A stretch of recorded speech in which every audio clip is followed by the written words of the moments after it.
Thank you all so much for joining us today from wherever you are in the world. You are here to join us for the session on youth volunteering and youth activism. We are very excited to have a wonderful panel that will be sharing with us today all of their experiences from the ground. And we'll be getting started with a short presentation from our moderator, Chris.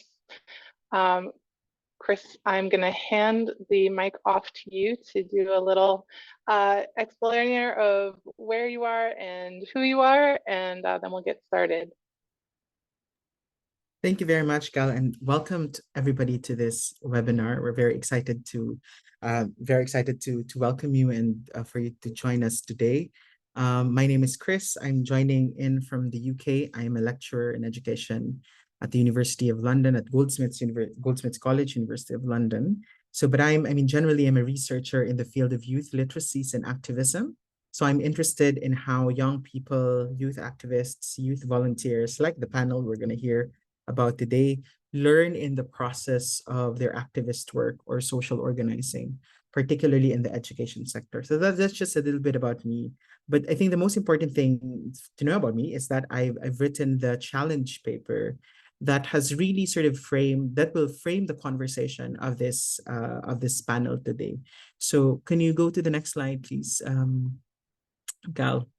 Our wonderful panelists will introduce themselves later on. So I think we can go ahead with the presentation. So what I wanted to do to just really begin our conversation, and really what we want to do is to sort of have a bit of a conversation or discussion with you. I know that's a bit difficult in an online space, but also I think it's very challenging considering sort of the number of people that we have here. So please do make use of the chat box.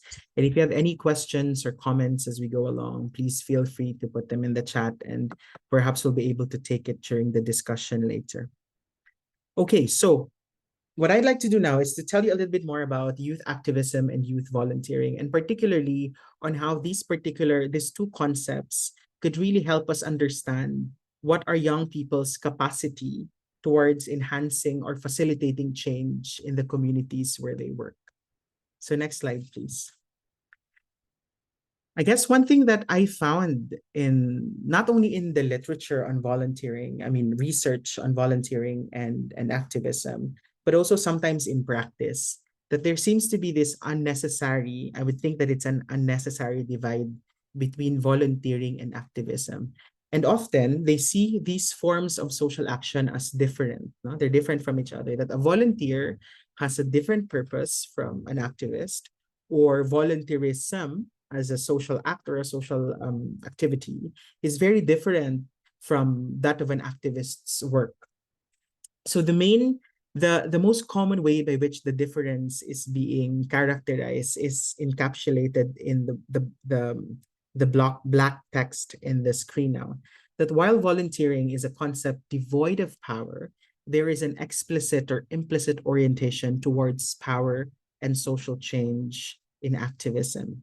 So volunteering, I don't know if you agree with me or not, but what I found is that volunteering is often viewed as providing services, time, and resources to those who are considered marginalized or vulnerable in a society, while activism exposes the root causes of such marginalization or vulnerability towards to advocate towards fundamental change. For me personally, and in the research that I do, I feel that there is some fault and inaccuracy in this disjointed characterization of these closely linked forms of social action, especially because they seem to label volunteering as apolitical, so non-political, or lacking in power. Next slide, please. The challenge paper, however, tells a very different story. So in the challenge paper, we found that young people's volunteer action are important tools, not only for addressing gaps in services, but also for challenging power hierarchies. So it is possible for volunteering to be political. It is possible for acts of volunteerism to challenge power hierarchies. And for me, the best way to understand that is by looking at young people's work or youth activists' work. Let me give you one example or key insight. Next slide, please.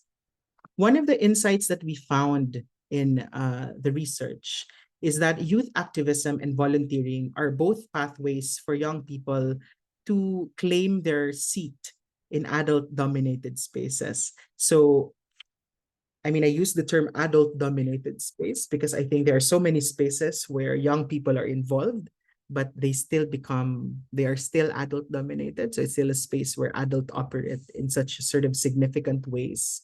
However, both volunteering and activisms are ways for young people, to sort of claim their seat or claim their power in these spaces. So, for example, many young people volunteer their time and expertise to participate in governance processes and discussions that shape visions of development. We've seen that these in a lot of examples, right? You have young people going to the streets, no? Youth activists, for instance.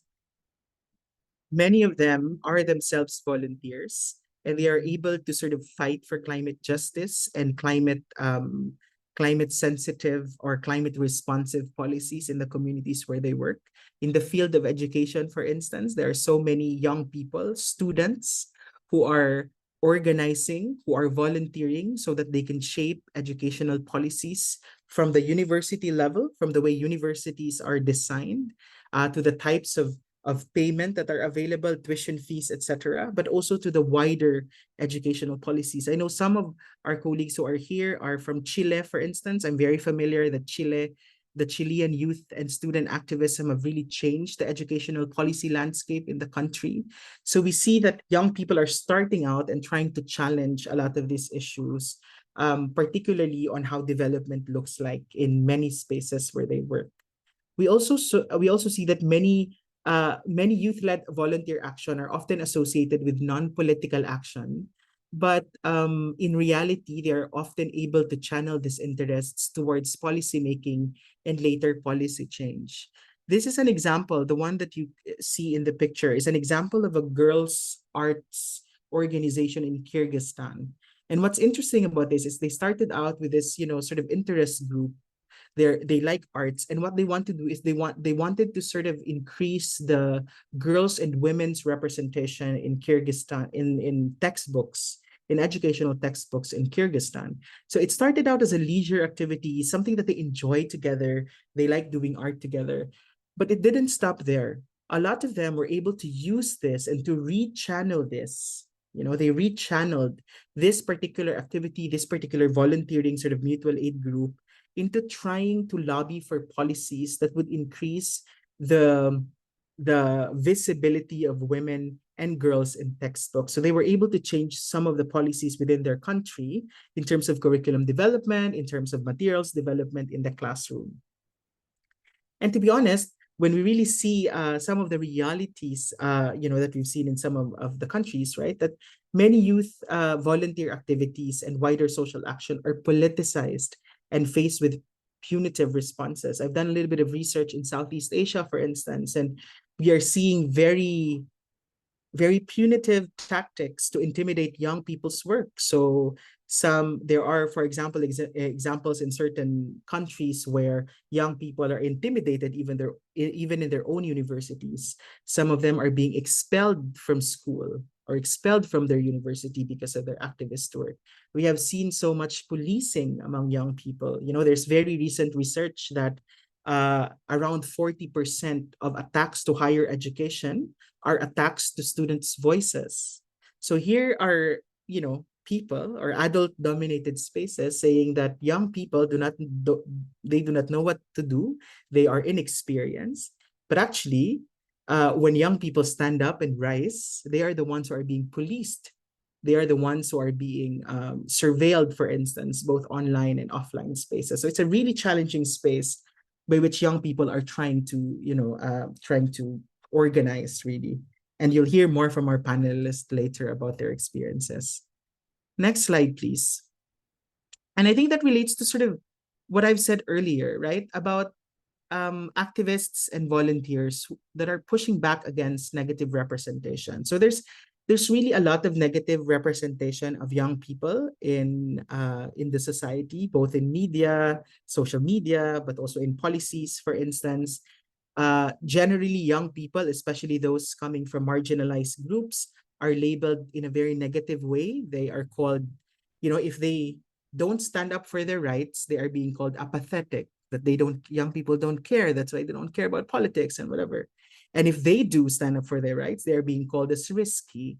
They are suspect. They are dangerous subjects who now need to be controlled by adults, and they have to be told what to do so that they know what to do and to participate properly in the society. They can't just be activists, you see. So I think young people, what I'm seeing in my research is that young people are quite sort of occupying this very difficult position, that they are being thought of negatively if they do something or if they don't do something. So there are also cases where young people are being excluded from participating in crucial policy discussions due to inaccurate assumptions that they have insufficient experience or limited resources. They're too young to participate in anything adult related. When it comes to policymaking, adults need to be at the center because adults know more than young people, etc. So you've probably heard about, if you're a youth activist, you probably heard a lot of this before, right? But actually, what happens is what I'm seeing, the challenge paper is seeing, is that young people, if you don't give them a seat at the table, they make their own table or they bring their own seat. So this is how stubborn and this is how committed many young people are, and we're seeing this a lot in the education sector, which is the research where I do. That a lot of young people are trying to to kind of carve their spaces in this policy making spaces, and they try to reject and reposition themselves so that they could relabel or they could retell a different story attached to them. So, for example, a very good example of that is during the COVID-19 pandemic. For example, you've probably heard at the beginning or the middle of the sort of the height of the pandemic, a lot of people are criticizing young people because they are too stubborn to get vaccinated or they like their movements, etc. All of these types of narratives have dominated media, but actually they don't see that there's also a lot of young people who are at the forefront of COVID-19 responses in their communities. So we see young people in the Philippines, for instance, setting up community kitchens. You have young people in India, for instance, putting together food packets for those who are unable to go to work or travel to work, etc. So volunteering and activism has this capacity, or it becomes a pathway for young people to sort of shift the way they are represented in media and the wider society. Next slide, please. What we also found is the importance of leadership, right? So I think we need to be, and I think I'd like to emphasize it's leadership now. I think a lot of people think of young people as leaders of tomorrow, but I think what we're really seeing today is that they are actually very important and they are very sort of powerful leaders of today. I mean, we don't have to look far, right? You have people like Malala Yousafzai from Pakistan, for instance, for girls' education. You have Greta Thunberg from Sweden and Vanessa Nakate from Uganda for socio-ecological justice. The many indigenous young people in their own communities trying to organize and become leaders of advocacies that have very global impact. So I think these are really good examples of how young people can become leaders in social movements and can be leaders in volunteer work as well. So young people take matters into their own hands, emerging as influential leaders in their communities, but also globally. So even the UN Secretary General, he has released a statement, I think a couple of months back, saying that young people are actually leading the global movements towards social and ecological justice. And that's why a lot of organizations, if you're an international organization or as a civil society organization, you probably have seen how there is an increased interest now of involving young people in some of leadership positions within global coalitions. Let me give you an example. So the Global Campaign for Education, for instance, have nominated two young people within their network to be part of their governance board. So now young people are able to shape the agenda and the strategy of this global coalition because they're part of the governing and the voting sort of chair or board. So these are important steps towards recognizing the leadership that young people are expressing or are showing across the world. But what's also exciting for me is the fact that many young people or many youth leaders are organizing in very creative ways and in kind of quite new ways. So there are many youth-led mobilizations, for instance, that are not only centered on a single individual or group, but are more dispersed. They are less hierarchical, and they are unstructured, and they are more horizontal. And some people call that leaderless movements. So we have movements, massive youth-led social movements that are led by nobody. It's almost like this leaderless movement. And social media had a role to play in this, right? So there's some research coming out around the umbrella movement in Hong Kong, where the reason why they were able to avoid government crackdown was that they were dispersing their efforts via social media, with many smaller youth organizations or groups orchestrating uncoordinated action in various areas, because there was no single person on top that the government could, sort of point to or crack down, etc. It was so difficult to repress the movement because it spread like wildfire, literally, across Hong Kong, and they were able to sort of organize in many different pockets in very fast ways, really. So I think these are exciting examples of the type of leadership that young people are actually espousing. So one thing that I found in my research, and I've sort of recently written about this, is the importance of, I think young people now are aware that there are spaces of participation that are tokenistic, that you just invite them and you give them 5 minutes to talk, and then that's it, finish. You don't really sort of involve them in more meaningful ways. And spaces like even a webinar like this, it could fall in the same sort of pattern, where we just give people sort of this tokenistic ways of engaging or discussing, etc. And young people are pushing back against those, at least in the education sector where I work. A lot of them are saying, you need to involve us in more meaningful ways, not just ask us to give a 5-minute talk, or and then not listen to us anyway. So a lot of young people are pushing back against these types of engagement, which I think is a challenge for many youth involving organizations on how we can make spaces more inclusive for young people. Just a final sort of conclusion, really. If the next slide, please. Okay. I think if there's one message that I'd like to sort of, the key message that I'd like to sort of share with you from the challenge paper, it is really that both volunteering and activism can be change oriented. And if you're going to look at young people's work, this is the example of how both their acts of volunteering and their acts of activism are both change oriented. They are able to challenge power hierarchies. They are able to challenge leadership in many different ways and different levels. And they are both, they can provide pathways for young people to shape and realize sustainable development. So I think young people are, they're increasingly turning to volunteering and activism as a means of driving positive change and shaping sustainable development. And I think, through these pursuits, they're able to claim their seat at decision-making tables, challenging existing power structures, and also promoting more progressive values. So while young people may face negative assumptions and stereotypes, or even, repression from the state or surveillance from the state, they are also able to sort of reposition themselves through these acts of volunteering and activism, reposition themselves as influential leaders for change through their actions and advocacy. So I think this is sort of the main message that I'd like to give that to you. And I'm going to stop here, because I think the young people are better placed to tell me, or to tell us, if what I'm talking about is wrong. Maybe it's if or right. And I know that they have a lot of examples to show what kind of activist work they're doing. So that's really exciting. Oh, sorry, Gal, I think we need to show our colleagues here the format. So I think there's a final slide there that I'd like to show. If you can bring back the PowerPoint. Yes. So we have a huge panel now. We have 8 young people who are joining us from different parts of the world. They introduce themselves in a few minutes, but in a few seconds, really. But I just want to tell everybody else the format of this session. So can you go to the next slide, please, Gal?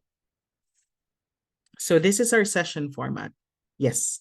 So we will be looking at 3 themes, and there will be 3 groups of young people who will be talking around or talking about these three key themes. So the first one, we're going to talk about youth voice and activism.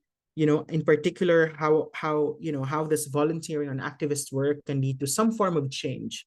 May that be policy change, social change, cultural shift, or something like that, as a form of change within different parts of the society. And we're going to have Juliana, Talha, and Rand to talk to us about that particular topic. So in each of these themes, it will be 15 minutes. There is one central question that the young people will be talking towards, and I'll tell you that question later. But this is also an opportunity for our audience to ask questions or to give any input to the young people within this particular 15 minutes for this particular topic. Right? So I hope that's clear. So the first 15 minutes, we're going to talk about youth voice and activism. The next one is about youth leadership and innovation. It's really about this idea of how young people are taking matters into their own hands, have their own leadership styles, are trying to get into some of the local governance systems, for instance. And we're going to have Olivia, Zyril, and Maria to talk to us about that.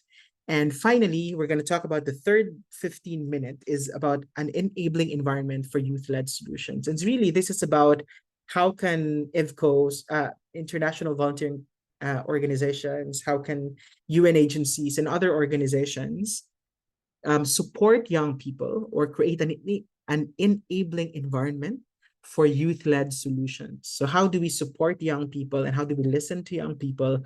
We will have Gustavo and Sam talk to us about some of the strategies that they've observed and that they have done themselves in terms of being involved in some of these spaces. Okay, so that's end here. Thank you, Gal, for the slides. And now I think everybody can see everybody.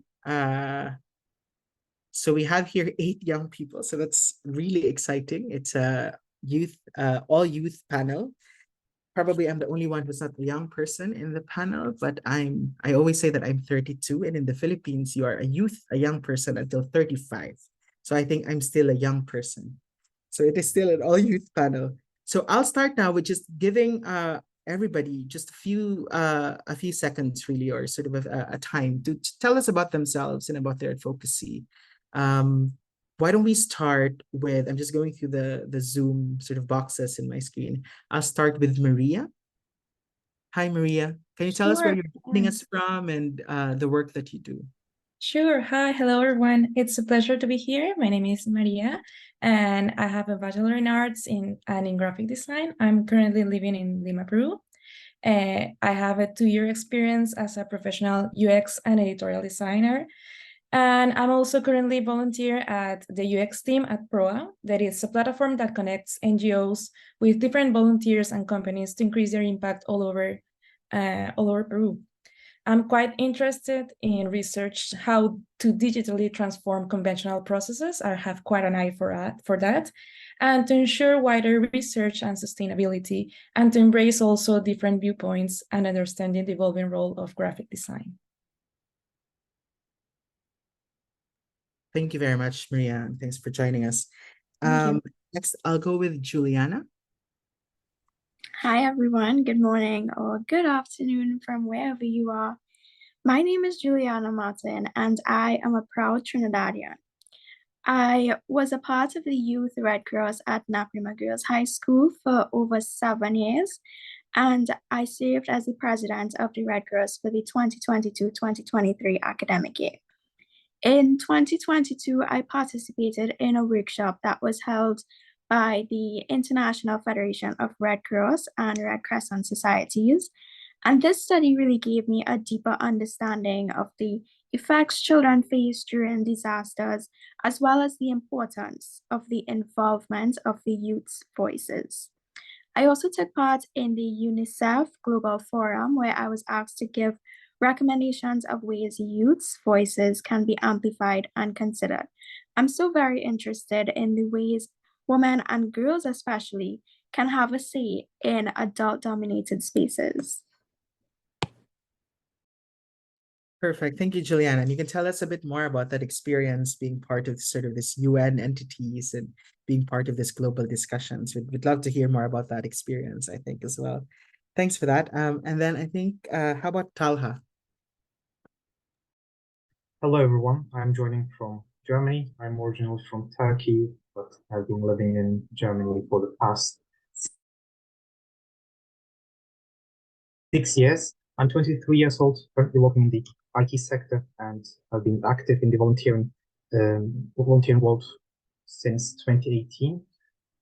And I'm very excited to be here and share my experience and get to know other people's experiences here. Great. Thank you so much, Talha. Thanks for joining us. Rand, back here. Okay. Hello, everyone. Thank you, Chris, for this beautiful introduction. I'm so happy and excited to be here and share my experience and volunteer. I study sociology and social work at my university. I'm from Palestine. I work as a meal consultant and a project coordinator for lots of projects. I am a volunteer since like more than 10 years. I love to work with youth and kids and all kind of community to make a great change. And I'm also a scout leader since like 10 years. And in this webinar, I'm going to talk about the leader position in my scout for being the first lady leader and the Arab Youth Advisor. And I'm so happy to be here and nice to meet you all. Thank you very much, Rand. And hopefully our audience can already see sort of the very diverse sort of backgrounds, but also geographical locations of the young people that are participating today. So I think it's really important to look at some of the global conversations, some of those that I've discussed just now, but also how do they look like in some of the political and social contexts within which you are working in currently. So thanks for that, Rand. Okay, now go to Olivia. Hi everyone, my name's Olivia. I'm 21 years old and I'm from Manchester in the United Kingdom. I have been a changemaker, activist, still working out the name, since the age of 12. And that started when I joined an organisation called Reclaim, where I now sit on their board of trustees as a trustee. And I am also currently a project coordinator at an organisation called Young Manchester, and studying education at Manchester Metropolitan University with the hope to one day change the education system in the UK, maybe the world, who knows, might be a bit bold. And I'm particularly really interested in amplifying the voices of working class young people, especially in the north of England. So yeah, thank you for all joining us as well. Thanks, Liv. So you and I share the same sort of passion in education. Because I realize you're also doing education studies. So I'd love to know more about that and sort of the learning component of your work. Great. And then we move now to the Philippines, Zyril, because I know Zyril because we work together, but I'll allow you to introduce yourself. Hi, Chris. Hi, everyone. I am Zyril from the beautiful islands of the Philippines. So I am a sociology and community development degree holder from the University of the Philippines, and also a project researcher and a founder of our own organization in Iloilo, Philippines, which is Agun Youth, a civil society organization that is doing house-to-house civic education and other community education efforts in our country. Also, my advocacy works and research interests are actually delve into youth governance and social inequities. So nice to meet you all. Great, thanks. So Zyril has done excellent work in Iloilo City, where I grew up actually. And we both grew up and lived. around, young people's participation in local governance. So I think it's a really important sort of work that he's doing there, and he can tell us more about that later. We've heard from Maria, so now I'll hand the floor over now to Gustavo. Hi, Chris. Hi, everyone. Thank you so much for the invitation, for being here. I'm very excited to be sharing with so many special people from so many perspectives. I'm here in Rio de Janeiro, Brazil, currently working with Atados, which is a volunteer platform, an organization that develops volunteer throughout our Brazil region territory. I have an administration degree, and also I'm an ambassador for an organization called Choice Movement, which is a social entrepreneurship organization with youth focus. I'm very happy to be here, very excited to share a little bit more about volunteering perspective here in Brazil and to learn. So thank you so much for the invitation. Perfect. Thanks so much, Gustavo. And now over to Sierra Leone. I don't know, Samuel, if you're at Sierra Leone, but lovely to see you again. Yes, please. I'm happy to be here sharing with young people from different parts of the world. My name is Samuel Toure. I am based in Freetown, Sierra Leone. My work span, a couple of years working with young people across Sierra Leone, and then to the National Volunteer Network called Volunteers Involving Organizations Network, in a short BioNet, where I work with government to address issues of concerns that relate to young people, including policy formulations, and as well as employment and violence across the country, and also looking at governance-related issues as well. But then actually my work cut across a major part of Africa. I am also serving as the vice chair for the Continental Volunteer Linkage Platform, the reference group that is organized by the Africa Union. And larger than that, I'm working also as the Africa Regional Manager for IAV Global Network of Volunteering Leadership. Thanks so much, Sam. And yeah, we look forward to hearing from you more about your work, particularly in Africa later. So I'm happy to promote this here. Yeah, great. Thank you, Sam. So now I'll ask Juliana, Talha, and Rand to, I think, stay on the screen, because we're going to talk about the first sort of session, or the first topic that we're going to talk about is around youth voice and activism. So that's Juliana, Talha, and Rand. So if you have any questions for these three amazing young people, please do put them on the chat box, and we will try to address them towards the end of this particular session. So the challenge paper has highlighted how young people's volunteering and activism often are at the forefront of steps towards, some of you have talked about equity, some of you have talked about social justice, in many communities.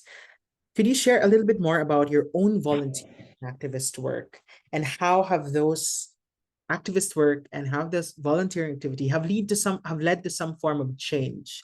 May that be policy change, may that be social change, or some cultural shifts. So if you can tell us a bit more of, specific examples of how your activism have led to sort of policy change, we would appreciate that. Who wants to start? Who wants to volunteer to start? You can just open your microphone and go for it. Yeah, I can go first. Yeah, perfect. So I have been active in several different projects. First, I want to answer Janina's question. My organization is Freiwilligenzentrum Augsburg, which translates to Volunteering Center of Augsburg. Augsburg is the name of the city. Moving on, I have been to several projects. For example, I went to Spain in a seminar workshop where we designed, let's say, a policy proposal to enable young migrants and immigrants who have difficult legal problems to volunteer. maybe they don't have residence permit, maybe they will get deported, whatever, for them to still able to volunteer. We have drafted a policy proposal, and we propose that to the EU.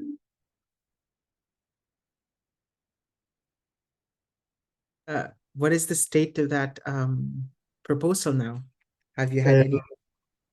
I haven't really checked because life happened, unfortunately, and I had to leave it to someone else. But as far as I know, it's going all right. Great. So thank you for that's a really concrete example of how sort of this lived experience of migration or sort of movement have led you to sort of create this policy proposal to the EU on how to support refugees when they move to different countries. Is that right? Not to support refugees, but to enable them to be able to volunteer. So if they want to take part in a volunteering project, they can do so even despite their legal status.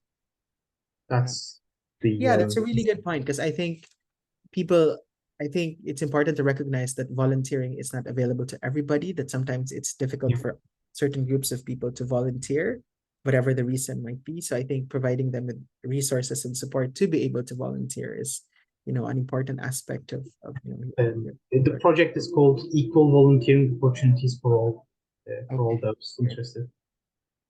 Thank you. Thanks so much. You're welcome. Do you want to go, Rand? Do you want to? Yeah, sure. Hello again, everyone. I want to tell you about two experiences I had participate in. The first one is with the Scout movement. I hope you all maybe be a Scout. Maybe have anyone be a Scout before or no?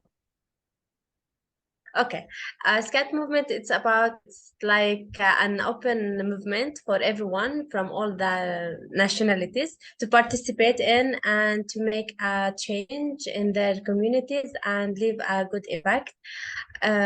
Before 3 years, I participated in lots of youth forum, but the last one, it was in Sharm el-Sheikh, Egypt. I was selected to be the first lady leader to present for 6 members to present the Arab region, to make lots of laws, lots of activities, workshops for youth to make them more powerful, to develop their skills, to make a good impact for the region. We make for the youth, we present the first law for forums, for the Arab forums, to how to each community or each country make its own forum to present the challenges, to present the what youth are interested in and how we face it and how we can solve the problems, and we make suggestions to make the solution for the problems. Also we have we work and talk about sustainable development goals, and to make lots of projects for this workshops, to make a change in the communities we live in. For example, we took for education level, and how do we present the education on the online courses and online sessions, and how we can to make everything volunteer. It's on-site and it's online. This is the first experience, and the second one, it's about Sawaid 19.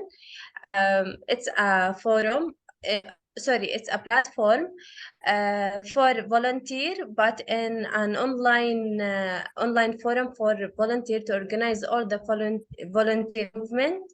And I was the lead for the team to make the library organizations for the volunteer they want like to volunteer in their community. They search about the organization they want to volunteer in, and voila, they see it and apply to it, and etc. So this was the last achievement we made it with Sawaat 19, and it was like really fantastic, and all the youth like want to know about the platform and how to register in it. And I really hope like to make it like more global, like to make the organization to cooperate with this organization, like to put it the opportunities and exchange opportunities in the platform, to know all youth about it and participate more, because we need like to be to know about like opportunities, and we want to make it like in an organized way. So that's my two experience I want to share with you for change maker, and it like was a really good impact, and we had lots of change in this.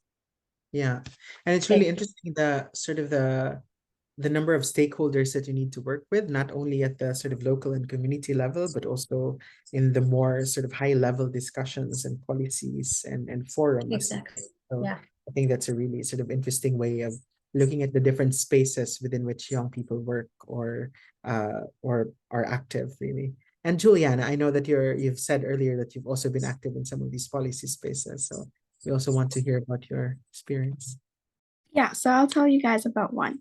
So for many years, dating back to ancient times, there have been many myths, misconceptions, and misinformation about menstruation.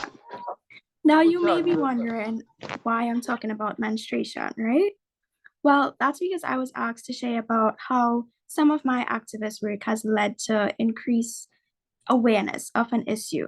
So today I chose to share a little bit about a sanitary product drive that I led. So at my alma mater, Naprima Girls High School, I began a sanitary product drive to help reduce the stigma, raise awareness, but also to ensure that the women and girls in my community had access to proper feminine hygiene products. So this has ultimately paved a path for the students at my school, as it created a supportive environment where they could have had open discussions, and it ultimately reduced some of the taboo, and it improved menstrual hygiene and really empowered the girls. And after doing this sanitary project with the students at my school, I recognized that this current generation is willing to have the uncomfortable conversations to initiate change in society. And the Gen Zers, they make certain issues not as a big of a deal that the adults make it, and especially surrounding period stigma. They market their period as something that's normal and not in any way unsanitary, and they're able to talk about it, have conversations about it. And after this, I realized that education and raising awareness is a link to making systemic change. And because of the uncomfortable questions and conversations we were able to have, we now have representation, which ultimately allows the inequalities, social injustices amongst the women and girls, as well as the stigmas about certain topics, to be removed and reduced. So yeah, thank you. What a great example of how young people are able to talk about or provide spaces to talk about really sensitive topics. And we've also been seeing that in other places as well. Ideas around sexual health, for instance, or relationships, or spaces that are difficult to talk about, but young people are able to talk about, by providing spaces for their fellow young people. There is a question here, I think that's really interesting, and I'd like to, give you an opportunity to respond to it. There's a question here about skills.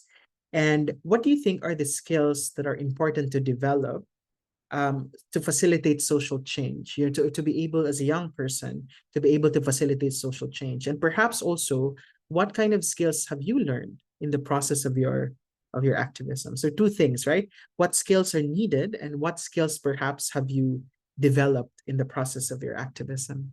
Anyone would like to start?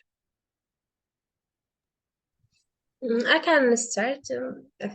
Okay, I think they need like we need like skills, leadership skills and time management skills, to make this work done, because all the work we like do, we have like to coordinate with people, with youth. We have to communicate, and this kind of skills we have like to learn it and develop, and continue to work on ourselves to make it more powerful.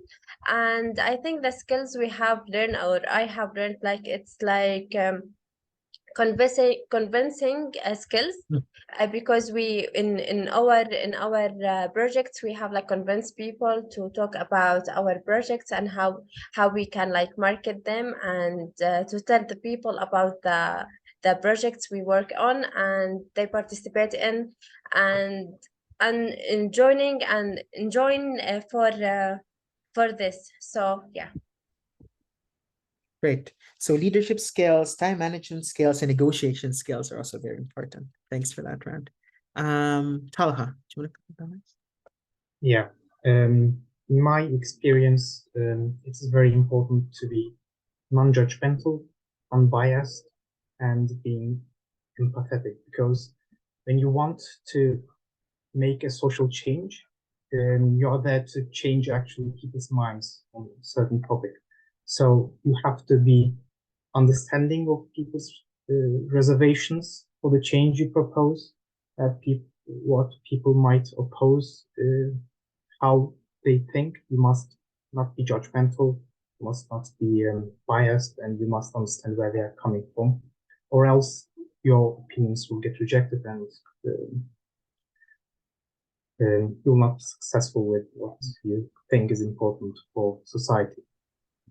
Yeah, so I mean, that's a challenge, I guess, with youth activism in particular, because you're not only supposed to have instrumental skills or management skills, but also a lot of these sort of affect related or sort of emotional skills as well, of empathy and being intercultural communication, for example. All of these are also very important. So thanks for highlighting that, Talha. And Juliana. So I think leadership is an excellent skill. We need to be able to communicate, yes, but we also need some level-headed and strong leaders that can make the changes and say what is on their mind without, thinking about the judgment that's going to come. And we need to say some of the things, make some of the changes, especially the ones that everyone else is afraid of making. And I also think that we need the skill of active listening and hearing. Oftentimes we listen, but we don't interpret and understand where someone is coming from. So I think that's really important skill to have. Yeah, perfect. I think that's a really good insight. And as you said, it has to be a certain kind of leadership, but there's also a risk involved. I think you have to be bold enough to say things that others might not be able to say. And I think for others, that takes a certain kind of skill as well. So thank you, Juliana, Talha, and Rand, for your insights on youth voice and activism. We'll go back to you later towards the end of the session to get your final thoughts. But I'd like to call on now Olivia, Zyril, and Maria to talk with us about youth leadership, which sort of links really well. So that's Olivia, Zyril, and Maria on youth leadership and innovation. That sort of really links well to what we just discussed. So, in the challenge paper, young people emerge as, influential leaders in local and global arenas. And we've heard examples of that today.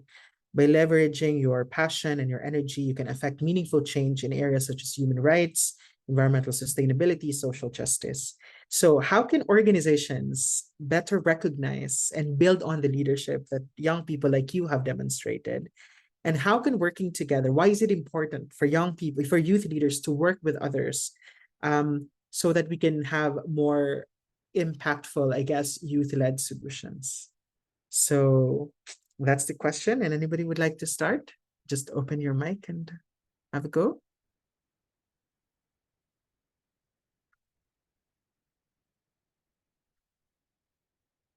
I'm okay to start, if that's all right, guys.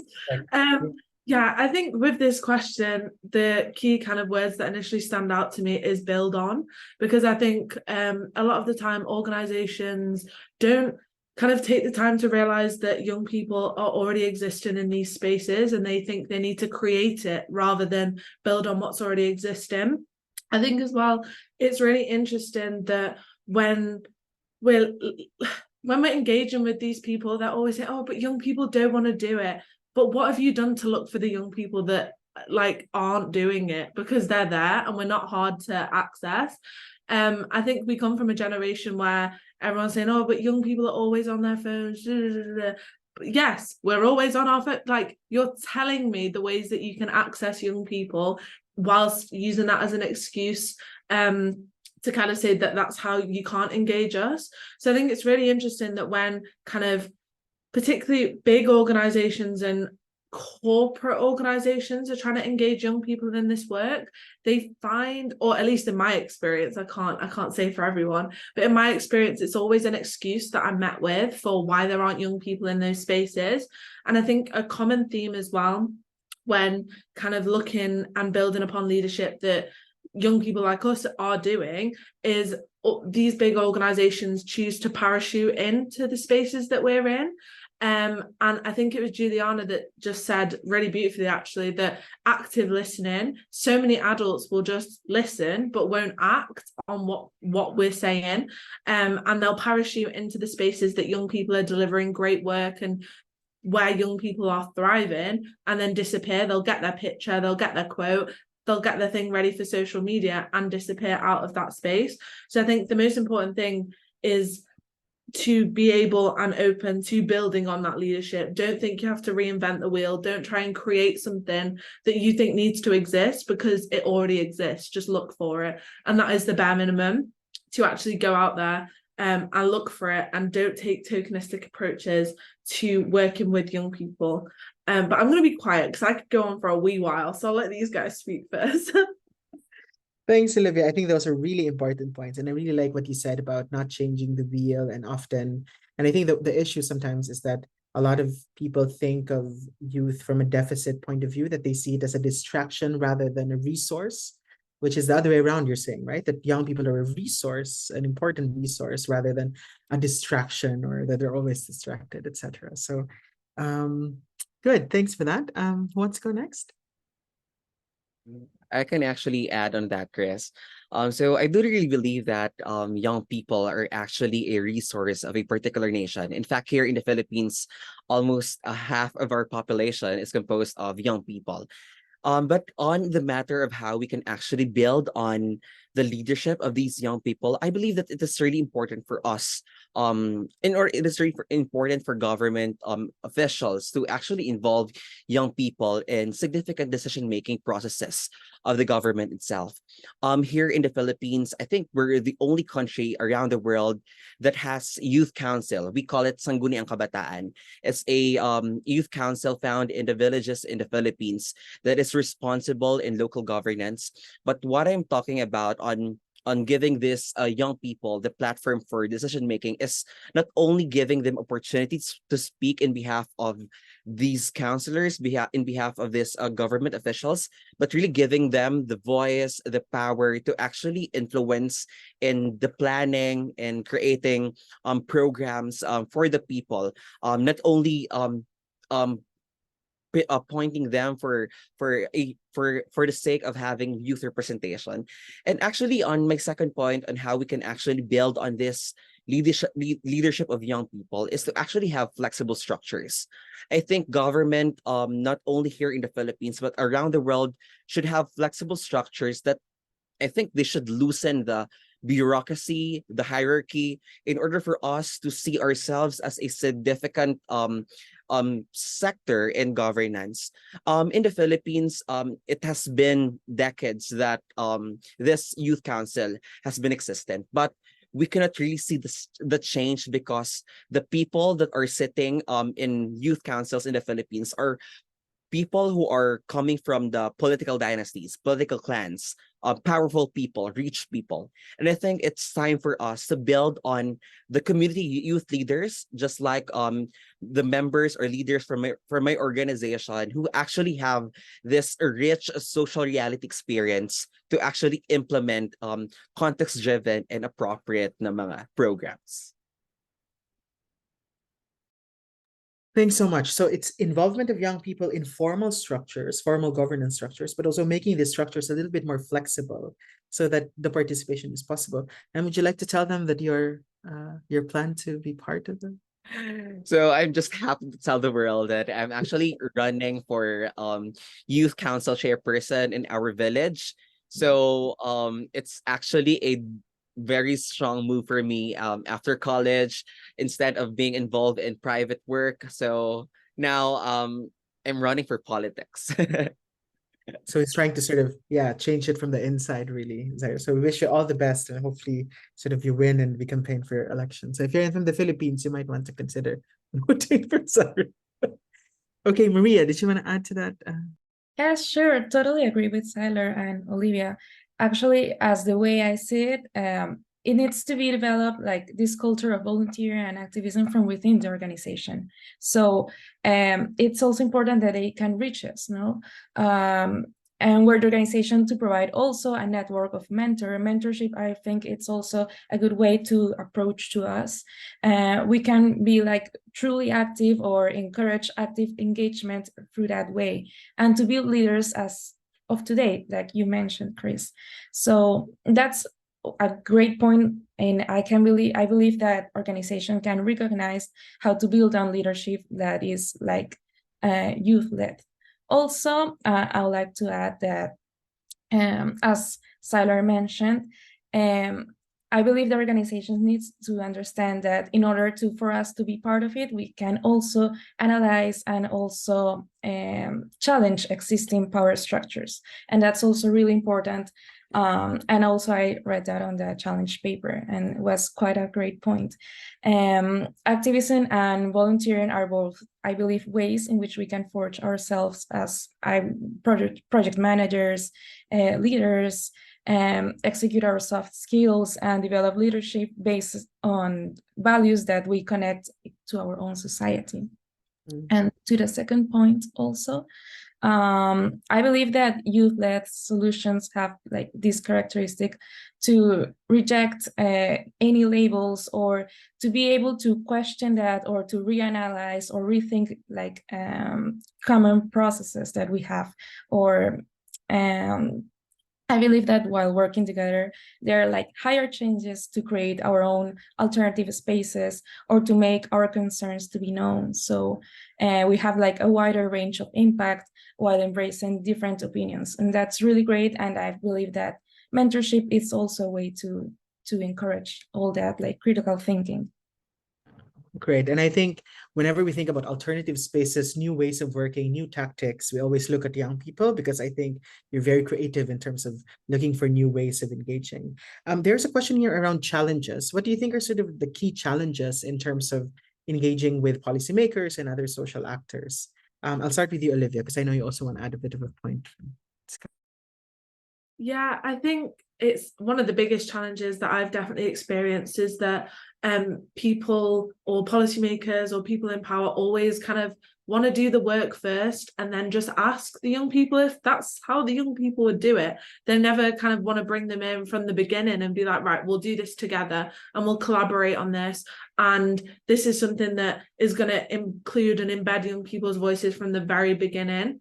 It's always just, for me anyway, it's always just seems like they're just quickly asking for approval, making sure that the language they're using is hip and cool and that people could understand it if it was a hashtag.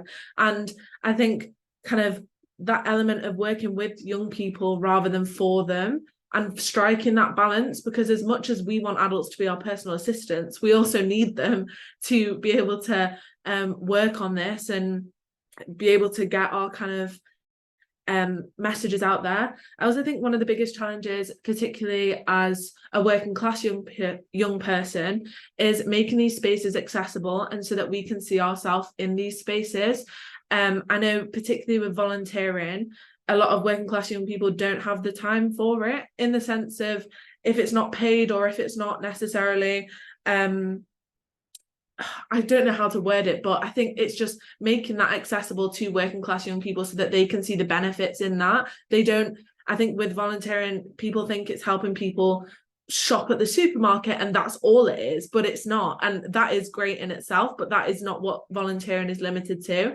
And it's about showing young people the skills and learnings that they can get from volunteering experiences and just how beneficial it is, and kind of expanding the narrative of who can be a volunteer as well. And I think that is a challenge that we all really need to break down. And I think this space in itself just shows the diversity within volunteering and all the different paths that we're on.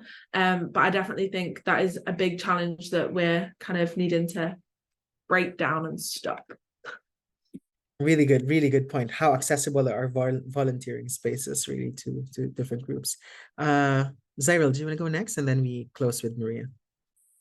I think here in the Philippines, the very challenge for youth volunteers as well as for youth activists is actually in how to fulfill this promise of meaningful youth participation in local governance.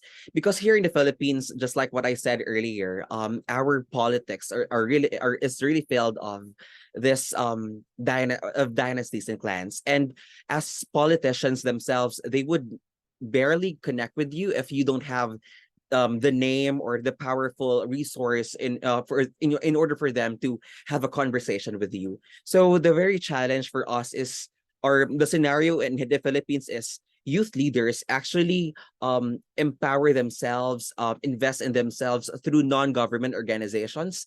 They have first to work their ass off in international organizations and regional organizations in order for them to be popular. And then it is the only way for them to be connected to the local government structures. And my second point on this is the very challenge also is how to make the community members themselves understand on the work that these young activists are doing. So the challenge, so what my organization is doing in our town is to actually conduct a house-to-house civic education. We would like to translate our work in the vernacular language, in the simplest language of the people, in order for them to understand and ultimately be involved in the causes that we are actually rallying for. Thanks so much, Zyril. And Maria? Yes, sure. Those are like great points. And for instance, what Olivia said is really important to create like these spaces, like for instance, this webinar, but also to generate a larger network. That's also one of the main challenges I believe there is while taking leadership or while being a leader. Create this network of contacts. For instance, this webinar is part of that. And get to know more people, get to know different points of view, and work in this sort of synergy of ideas that at first glance may seem like they are totally contradictory or disruptive, but having these spaces are great for that, to be able to debate, to be able to talk about it and generate this space that not necessarily needs to be physical. It can be digital and it can transcend like borders, and use these digital platforms for that also. So many great examples. So thank you very much, Olivia, Zyril, and Maria, for all your thoughts. And I think I really like the issues around inclusion that is coming out, that how do we make volunteering more inclusive? And we should not assume that everybody can volunteer. There are issues around, economy, there are issues around language that we need to take into account. So that's a really important point that I think would sort of lead us really well to the next session, which is about enabling environment for youth-led solutions. So thanks, Liv, Zyril, and Maria. We'll get back to you again in a bit. And I'd like to call now Gustavo and Samuel to talk to us a little bit more about enabling environment for youth-led solutions. So we know that volunteering and activism, as we've said earlier, are both pathways for young people to shape the change they desire on issues that concern them. What we've heard so far is that such energy needs to be met with support from various youth-involving organizations, governments, non-governments, corporates, etc. So based on your experience, I know both of you work across these different structures. How can organizations, state and non-state actors, create an inclusive volunteer structure that would support young people's work? So shall we start with you, Gustavo, and then you move over to Samuel? Sure. For me, this is a very tricky question. It's a great one, but it's very tricky because youth-led solutions are something that it can be triggered everywhere, in every sector, for every type and aspect of social challenge. But also it's something that is very related to what Atados does, which is the organization that I'm part of. Today, Atados is a volunteer platform that mobilizes more than 200,000 volunteers here in Brazil. And most of our community is composed by young people between the age of 18 and 30 years old. So we are a youth-led organization. So we have this challenge of empower youth to lead change. And there's many ways you can do that, right? So most of the time we try to bring the youth closer to us, to the organization, and empower them between mentoring, such as Maria has mentioned before, and other types of capacitations that we can bring, so they can feel that they can do something important, something different from their communities. But for us, when we talk about social change, of course, it's very important to empower young people, but it's even more important to empower young people that actually live these social challenges on a daily basis. So for us, the challenge here in Brazil is to get close to these communities and bring this population to lead these social changes. And it's all about opportunity. We are a very, from our perspective, we are a very unequal country and a very young country as well. So most of the population from Brazil is between 10 and 24 years old. So we are a very young country, but also with a big, huge inequality. So it's very difficult to be on the communities and give opportunities to those young people that need to lead these changes. We are doing, I have a great example actually of way to do this. We are doing currently now a program that is called Engagers, which is a program that we mobilize young people from all sorts of communities around Brazil.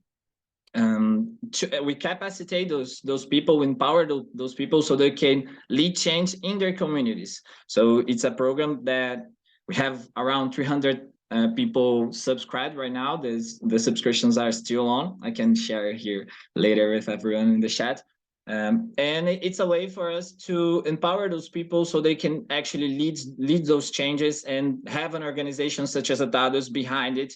So they can learn a little bit more how to do it, how are the tools, and and what are the opportunities that they actually have, and how they can face these social challenges. So I think this is the most important thing to do, this correlation between opportunity, but also this correlation of empowering those who actually live on a daily basis those social challenges. Yeah, so it's this sort of form of partnerships between sort of youth activists, but also the individuals that are experiencing some of these issues, right? To sort of have that connection and support from sort of this wider network, as you said. Thanks for that, Gustavo. Samuel? Yes, thank you so much, Chris. And it's interesting to hear a lot of what's happening around the world with young people. Sharing how we do things here in Sierra Leone, but also working with other colleagues, like I mentioned earlier, in some other parts, bringing young people in the front line, using their voices to empower change, using their voices to take seats on the table, articulating what kind of policy they want, having the dimension, also how things have been, where you cannot cook our food when you don't know our taste. It's time that we need to cook our food and then we serve you as a guest, so you feel what we feel and we decide on the policy that's good for us. I'll tell you how we started here. A couple of years ago, we have young people who are brilliant enough, who feels like the political space is only made for the old folks who can come there with old ideas. I mean, young people are creative, are smart, are energetic to drive the force, and they know the problems of their communities and themselves. So we actually tailor the campaign call. It's not too young to run. We have young people in the governance space who feels that they can be member of parliament or they can be representative for their local communities in there. But political barriers is actually limiting their participation. So we trigger that campaigns in every community, is mobilizing every volunteer groups, youth groups, civil society coming together to raise our voice to say, we are not too young to run. We have the ability to. We can be a force to reckon. We know the challenges of the 21st century. We have the solution to the problems in the communities. So we need to sit on the table to make the good policies. We actually pushed that one up, for a whole year coming up to the election, by so doing compelling political parties to award party flag bearer, like symbol that will give them the qualification to run. After which we're doing that, considering that whilst we are making this not too young to run, we have to consider the aspect of inclusion. Where do we bring the space of women in? Where do we bring the persons of disability in there? Where do we bring other minority groups, regardless of their status, to take that front stage? It was tough, a lot of dialogue with political parties, a lot of dialogue with other bodies, including international parties, to engage, to say that if you are giving funding to them, let one of your criteria being that they have to give young people, they have to consider women to lead. So we used that campaign. 2 years after that campaign, we had political party comply, having to force them to comply, and symbol we awarded to young people. So today, I can tell you that we have one of the youngest governments in Sierra Leone that has a lot of young people that are in there as not just member of parliament, but in the MD, like ministers, who are the Minister of Information, is youth, the Minister of Gender, is youth. Of course, we have the Minister of Youth, is also youth. We have about 10 ministers that are young people leading. But also we have members in the parliament who are youth, who are actually engaging and kind of like putting the right policy. It does not end there. We needed to see that we do not campaign only for the few to be seated on the table, but we campaign actually for them to serve as representative, and them serving as representative need to understand what the constituents want, what the population wants. So we have a kind of a dialogue session with those members of parliament, with those ministers, to articulate young people, put their interest forward, making those change. So this is why today we have the enabling environment to talk about how do we forge policies for other areas that we feel being marginalized. Areas, for example, like a volunteering policies that create a space encouraging young people who are in the university to volunteer, not just where, in the kind of like universities, but in other spaces. For example, those who are working, those who are doing courses that are relating to the formal sectors, those who are in the informal sectors. How do we create a kind of like a platform for them to thrive, to continue, to build their experience, including the private sectors? So looking at, you do not only like look at profit making, you need to look at building potentials, building next generation of leaders, give them the platform in your institution to volunteer, to serve, to build their skills, to make them, positions them to influential positions where they can be able to get better sit on the table, but also giving them the expertise to get good job, maybe after their graduation period.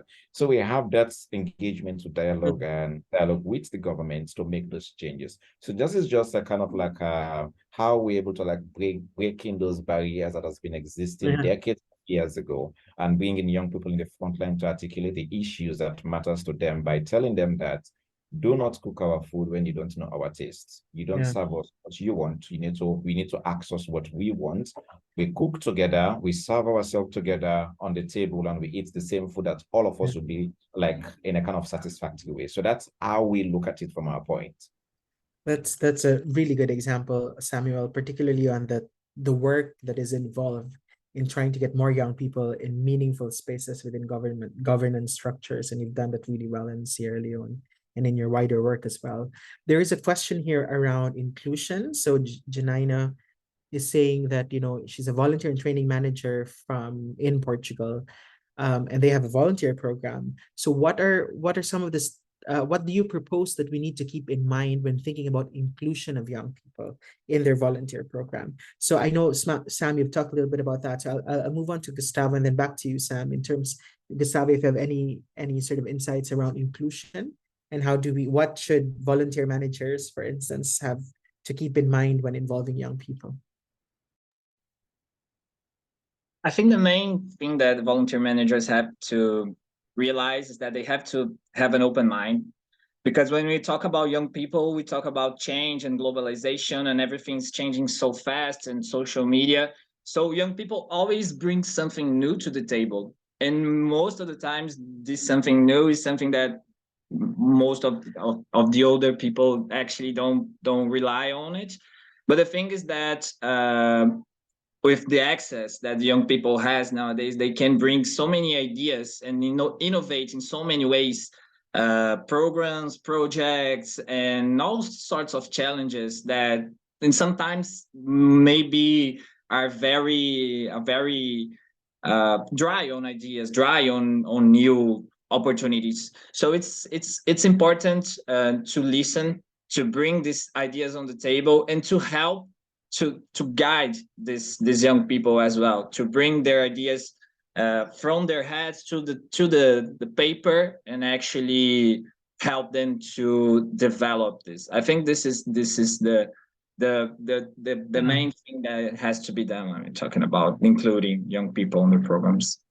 Yeah, I think it's, so one of the things that's really coming out from the conversations is the importance of collaboration that, I mean, Maria was talking about mentorship earlier, and Olivia and Zyril about partnerships, etc. So I think it's important to sort of think of it as sort of almost like intergenerational solidarity in a way, and sort of cooperation and things like that, which I think is coming out really well from the discussion. Samuel, do you want to add anything on inclusion? I feel like I agree with what my colleague Gustavo said in general. I think when we talk about inclusion, we must not look at it from an empowered point of view alone, where we feel that we need to include people who have got the expertise because they are women and because they are person with disability or kind of refugee groups. But I think we need to look at kind of I like the word when he said we have to look at it from an open mind. We need to reconsider that whilst we are doing programs, we have the kind of creating a taking over points where we need to bring the skilled people from the communities, who do we groom? Why is we bring them in? That kind of, it's not to say, well, I'm bringing person with disability or women, but again, inclusion is at the level of skill base. How do we bring people to involve in our work, building them to take upon what we are doing in the language, passing it on to the next person in there. So how do you then collaborate with the communities? Because sometimes you do not have the skill to do the work. That's one inclusion we need to talk about again, yeah? To see how we incorporate those people from the communities. Which space are we creating for them to learn so that they own the process of what we're doing there? So our volunteer work must not be owned by us. So if we are working for a set of constituency, we need to ensure that the constituency are also part of the process by owning the process, so that we are still drivers of those change. When we leave those communities that we work, the communities can then sit on it and create a strong level of ownership of it. So when we talk about inclusion, I agree with you, have an open mind, create a kind of a playing field where you bring in the necessary players, not only with the expertise, but those you feel they are left out, so bring in no one left behind in that kind of process. So I agree with you, my brother. Yeah, perfect. Thank you so much, Sam. So skills building is also important, I think, as an aspect of sort of collaboration. Great. So thank you, Gustavo and Sam, for that, very candid and useful insights. And I'd like to call on the rest of the panel to please, Gal, to sort of show them again, everybody, because I think we're now at the sort of the closing point of our session.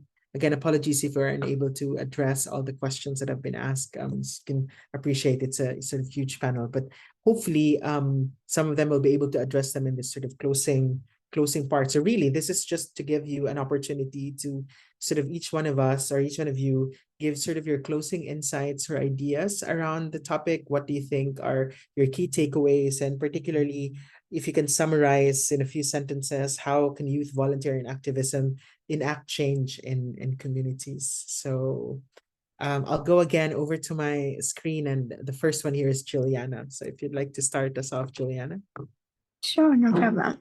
So I think coming from the discussions today, I think you, Chris, mentioned this earlier as well, but I just wanted to say that I share the same view that the majority of the major political, social decisions that are made in society are really dominated by adults.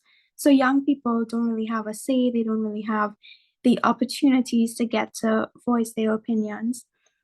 But I think through, them doing the little baby steps lead to bigger changes. And through volunteering and activism, young people get the opportunity to really share their point of views and make their contributions.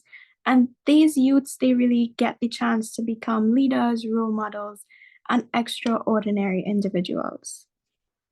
Thank you very much, Julianne. And again, thank you very much for joining us today. Rand, you want to come next? Oh, I think her internet is bad. Okay, why don't we move first to Gustavo? Thank you, Chris. It's been a pleasure being here. And for me, I think the two words that actually trigger something inside is innovation and collaboration. I think for young people, innovating is so important because innovation is at the center of innovation is in youth.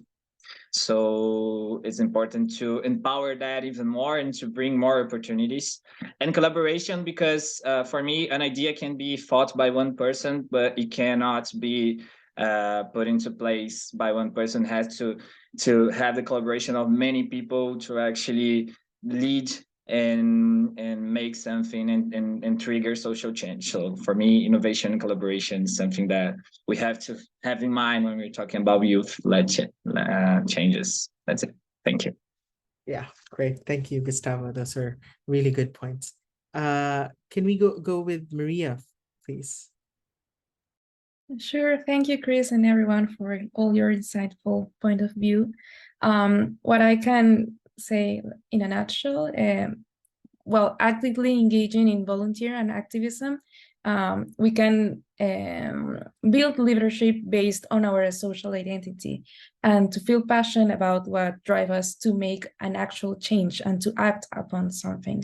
Rather, if it is in a new alternative space that we've own created or in a space in which we need to challenge ourselves to challenge a known power structure, as we mentioned before.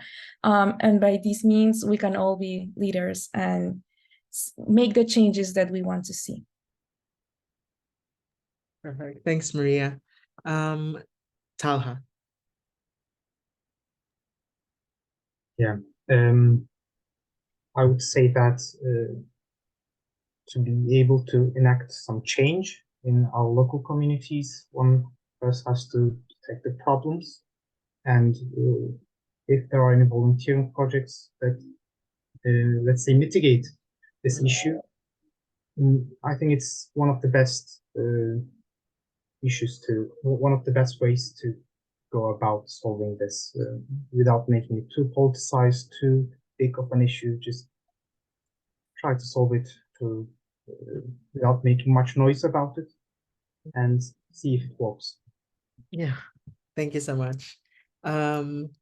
Olivia. I'd say my key message would be if you're kind of in businesses or an adult trying to break into or support within the youth volunteering and activism spaces, please avoid putting on your "what did I think when I was younger" hat and go out to the young people of today because they are really the experts in kind of what it's like to be a young person at this time, and just always ensure that when you're doing something in this sector and whether it's for young people, make sure you're doing it with them first and foremost. So yeah, that would be mine. That's great. Thanks, Olivia. And then Samuel.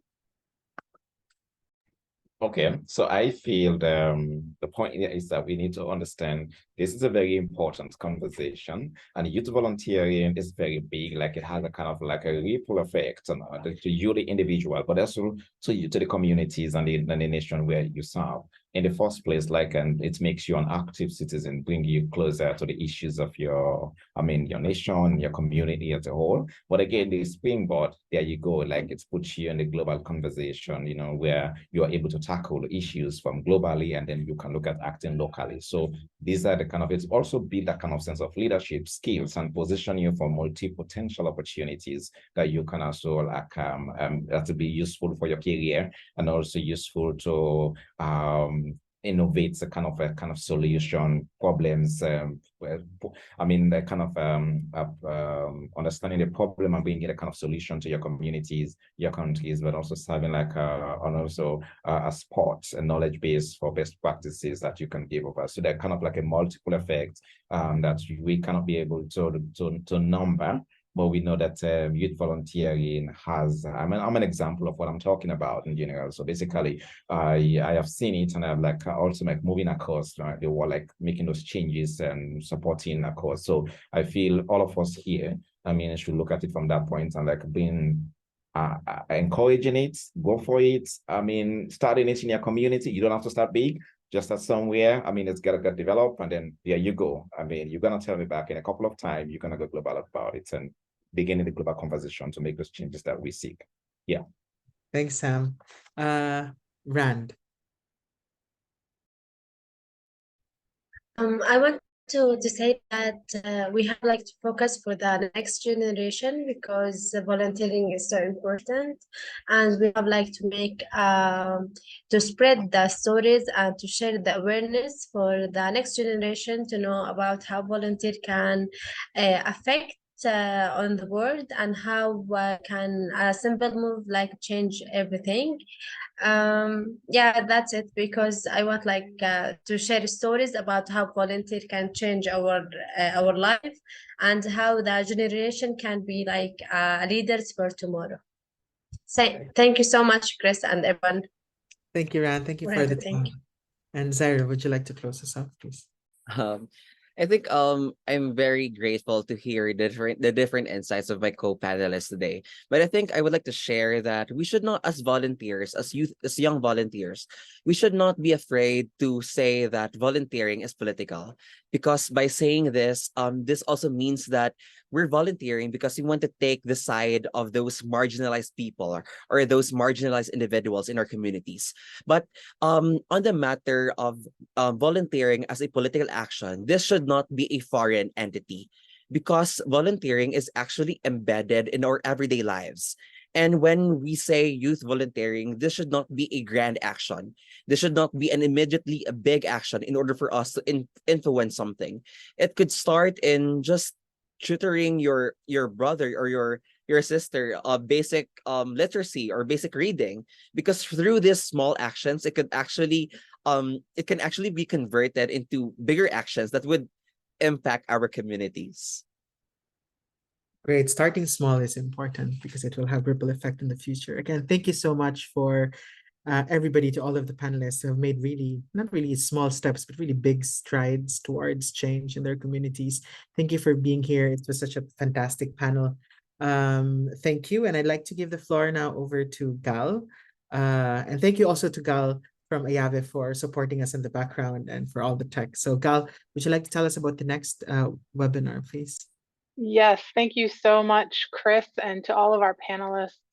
What an inspiring conversation. It's been really interesting just to listen to all of you speak to how you come to this in your own homes. So thank you for sharing that with our audience and with the people that will be watching this offline as well. We've been recording, so you'd be able to share this across your channels also.